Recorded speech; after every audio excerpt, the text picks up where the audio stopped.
ஓம் சத்குருவே சரணம். வாத்தியார் மகராஜிக்கு ஜெய். குருவர்களால் கால ரகசிய பதிவேட்டில் பார்க்கக்கூடிய விஷயமானது பார்த்துட்டிங்கன்னா, ஒரு அபூர்வமான அமாவாசை, அதீதமான அமாவாசைன்ட்டு கூட இதை சொல்லலாம். இந்த மே மாதம் 16ஆம் தேதி சனிக்கிழமை இருக்கக்கூடிய அமாவாசை தான். பரணி நட்சத்திரத்தோடு இருக்கும். இந்த நட்சத்திரத்தோடு கூடிய இந்த அமாவாசையானது மிகவும் சிறப்பான நிறைய பலன்களை தரும் அப்படின்ட்டு வாத்தியார் நிறைய குறிப்பிட்டு சொல்கிறாங்க. அதில் பார்த்துட்டிங்கன்னா, பொதுவாகவே அமாவாசை அப்படின்னா பிதர்களுக்கு மட்டும் உரியது அப்படின்னு நம்ம நினைக்கிறோம். இந்த அமாவாசையில் செய்யக்கூடிய விஷயங்கள், அதாவது குறிப்பாக பித்தர்களுக்கு உரிய அந்த காரியங்கள் எல்லாம் பண்ணுறது, தான தர்மங்கள் பண்ணுறது, இதெல்லாம் மிகப்பெரிய பலன்களை நிச்சயமாக தரும்.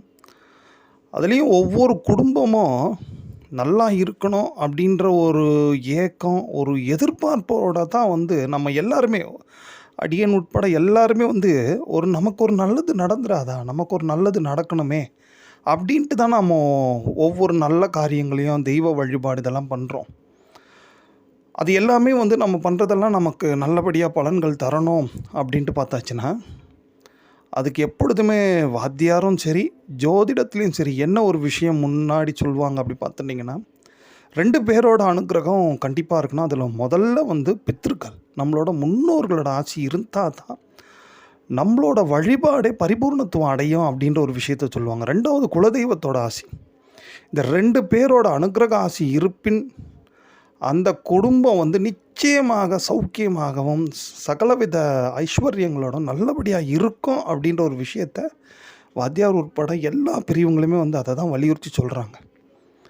அப்போ இந்த பித்தர்களுக்குன்னும் போது நித்தியப்படியே பண்ணுறது உத்தமம். பட் ஆனால் அதில் அவங்களுக்குரிய காலங்கள் வரும்பொழுது அதை நம்ம தவற விடாமல், ஏன்னா அந்தந்த காலத்தில் நாம் அந்தந்த காரியங்களை செஞ்சுட்டோம் வச்சுங்களேன், அதற்குரிய பலன்கள் நமக்கு நிச்சயமாக கிடைச்சே தான் தீரும்.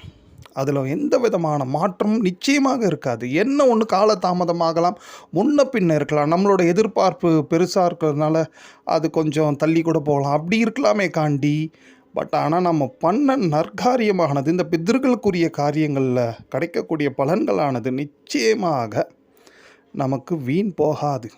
அதன்படி பார்த்துட்டிங்கன்னா, இந்த அமாவாசையானது எப்படி இருக்குது அப்படி பார்த்துட்டிங்கன்னா, பரணி திருநட்சத்திரத்தோடு இருக்குது. அன்றைக்கி சனிக்கிழமை, பொதுவாகவே இந்த சனிக்கிழமை கூடிய அமாவாசை.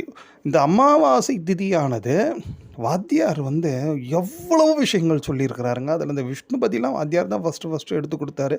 இன்றைக்கி அது வேறு லெவலில் ஜனங்க கிட்ட ரீச் ஆகிருக்கு. பட் ஆனால் கொஞ்சம் நிறைய கூடுதல் இந்த அடிஷ்னல் தகவல்கள்லாம் கூட ரீச் ஆகி ஏதோ ஒன்று பண்ணுறாங்க. ஆக மொத்தம் பெருமாள் கோயிலுக்கு போகிறாங்க, அது வரைக்கும் ஒரு சந்தோஷம் விட்டுருங்களேன். அந்த மாதிரி வாத்தியார் நிறைய ஆன்மீக தகவல்களை எடுத்து கொடுத்துருக்காரு. அதில் பார்த்துட்டிங்கன்னா, இந்த அமாவாசையானது ஒவ்வொரு கிழமையோடு சேரும் பொழுது ஒவ்வொரு விதமான அனுக்கிரக சக்திகள் உண்டு அப்படின்றாரு. அதில் பார்த்துட்டிங்கன்னா, இந்த சனிக்கிழமை ஸ்திரவாரம் கூடிய அமாவாசையானது பொதுவாகவே அக்னி காரியத்துக்கு ரொம்ப உகந்தது. அதாவது அன்றைக்கி பித்ரு ஹோமம் பண்ணுறது, ஒரு கூட்டாக சேர்ந்து, ஒரே ஆள் பண்ண முடியலனாலும் ஒரு கூட்டாக சேர்ந்து பித்ரு ஹோமம் பண்ணுறது, இல்லை பித்ருக்களுக்காக நிறைய தீபங்கள் ஏற்றி வைக்கிறது, இந்த மாதிரியான காரியங்கள் எல்லாம் பண்ண சொல்கிறார். பொதுவாகவே சனிக்கிழமை கூடிய அமாவாசை. பட் ஆனால் அன்றைக்கி பரணி திரு நட்சத்திரம், இந்த பரணியே விசேஷமான அக்னி நட்சத்திரம் அது. ஸோ அதனால தான் இந்த பரணி அக்னின்ட்டு கூட சொல்லுவாங்க பாருங்களேன். அன்றைக்கி ஏற்றி வைக்கக்கூடிய தீபங்களோட மகத்துவம், செய்யக்கூடிய அந்த அக்னி காரியங்கள்லாம் பன்மடங்கு பலன்களை நிச்சயமாக தரும். அதன்படி பார்த்தாச்சுன்னா, அன்றைக்கி என்ன பண்ணலாம் அப்படின்ற ஒரு விஷயத்தை வாத்தியார் குறிப்பிட்டு சொல்கிறார். அதில் நீங்கள் பார்த்துட்டிங்கன்னா, இந்த சௌபாக்கிய யோகம், அதாவது 27 நட்சத்திரம் இருக்கிற மாதிரி 27 யோகங்கள் உண்டு. விஷ்கம்பம், பிரீத்தி, ஆயுஷ்மான், சௌபாக்கியம், சோபனம் அப்படின்ட்டு போயிட்டே இருக்கும். அதில் சௌபாக்கிய யோகம் காலையில் ஒரு 9:30 மணி வாக்கில் முடிஞ்சு சோபன யோகம் ஆரம்பிக்கும். அந்த சோபன யோகம் ப்ளஸ் பரணி அண்டு அமாவாசை, இது கூடி வரும் இந்த வேளையில் வாத்தியார் ஒரு விசேஷமான தீபத்தை கோயில்களில் ஏற்றி வைக்க சொல்கிறாரு. அது விசேஷம் என்ன, அந்த விசேஷமான தீபம் அப்படி பார்த்திங்கன்னா, ஒரு பெரிய மடக்கு. பொதுவாகவே இந்த பரணின்றதில் அதோட இன்னொரு பேர் மடக்குன்ட்டும் சொல்லுவாங்க. அதனால தான் வந்து அண்ணாமலையில் நீங்கள் திரு அண்ணாமலையில் பார்த்துட்டிங்கன்னா அங்கே பரணி தீபம் அந்த பெரிய பெரிய மடக்கில் தான் ஏற்றி வைப்பாங்க, வச்சு வழிபாடு பண்ணுவாங்க. ஸோ அதன்படி பெரிய மடக்கு, அதாவது அகலே வந்து பெருசாக இருக்கும், எல்லாம் 1 கிலோ எண்ணெய் பிடிக்கிற அளவுக்கு பெருசாக இருக்கும் வச்சுங்களேன்.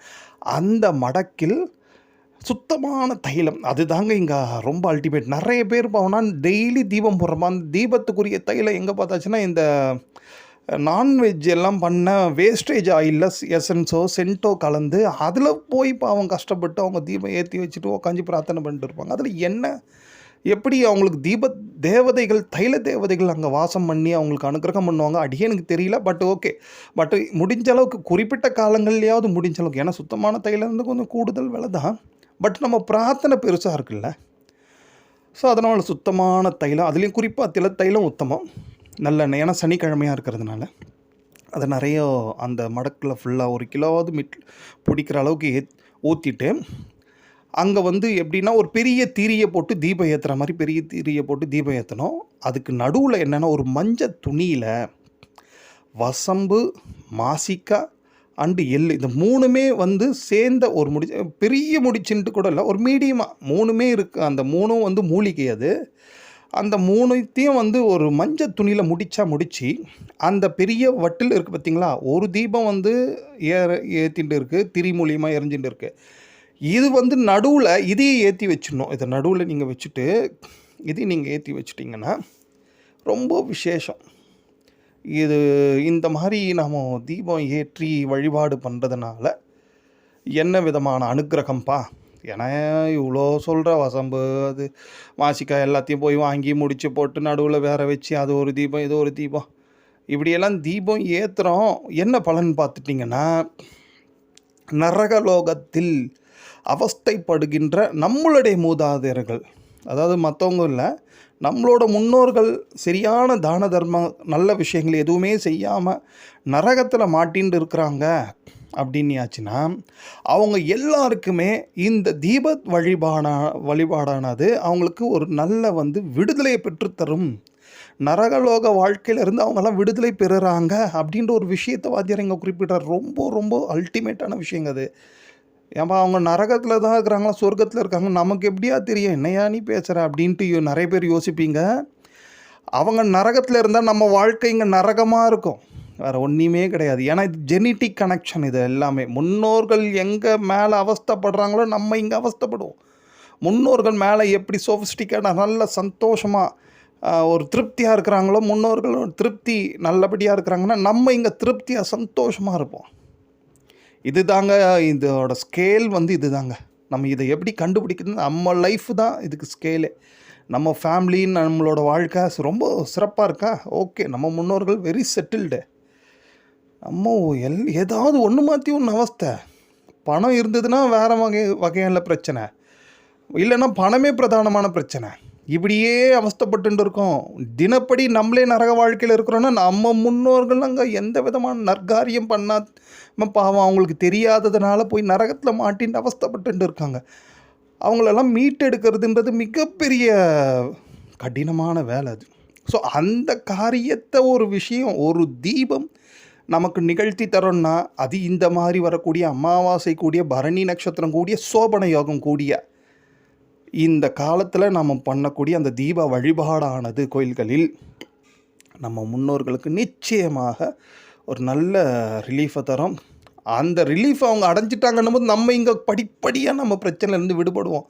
அது நீங்கள் கண் கூட பார்க்கலாம். ஸோ அது மாதிரி ஒரு அற்புதமான அமாவாசைங்க இது. அதனால தான் இதை வந்து உங்களுக்கு எடுத்து சொல்கிறது குருவர்களால் வரும். இந்த மாதிரி வாத்தியார் எண்ணிலடங்காக பெரிய பெரிய நிறைய விஷயங்களை சொல்லி வச்சுருக்காருங்க. இதில் என்ன ஒரு வருத்தமான விஷயம்னா, அத்தனையும் வாத்தியார் சொன்னது இப்போ அடியேன்னு இதை சொல்கிறேன்னு இதில் ஒரு 2-3 ஹவர் பொறுத்து பல சேனல்களில் இந்த விஷயங்கள் வந்து வேறு மாதிரி உள்டாவாக வரும். பல ஆயிரம் இல்லை பல லட்சம் பேர் பார்த்துட்டு பல வகையில் அது ஸ்ப்ரெட் ஆகுது. பட் ஆனால் நம்ம அடியார்கள் நிச்சயமாக நம்மளோட வாத்தியார் நம்ம குருநாதர் அவர் சொன்ன விஷயம் இதுன்ற ஒரு விஷயத்தால் இதை வந்துட்டு எல்லாருக்கும் நம்மளும் கொண்டு போய் சேர்க்கணும். ஏன்னா இது சொன்னது வாத்தியார் ஸ்ரீ வெங்கட்ராம சுவாமிகள் அப்படின்ற ஒரு இது.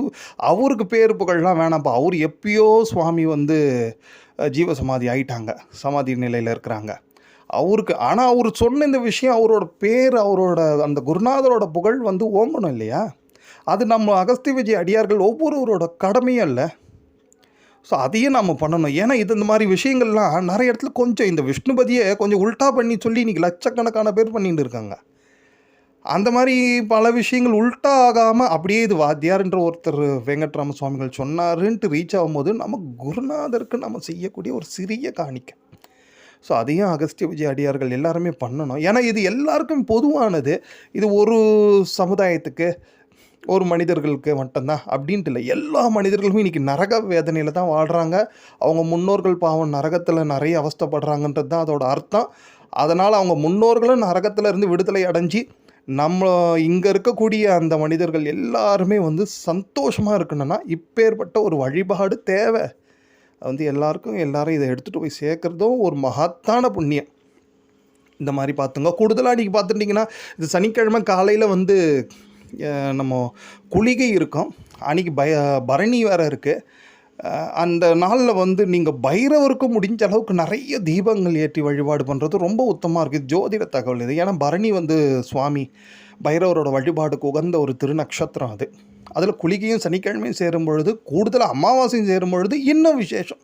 அன்றைக்கி காலையில் பைரவர்கிட்ட கூட இந்த தீபம் நீங்கள் ஏற்றினாலும் தப்பு கிடையாது. பட் ஆனால் ஒரு கோயில் பழமையான கோயிலாக இருக்கிறது உத்தமம்.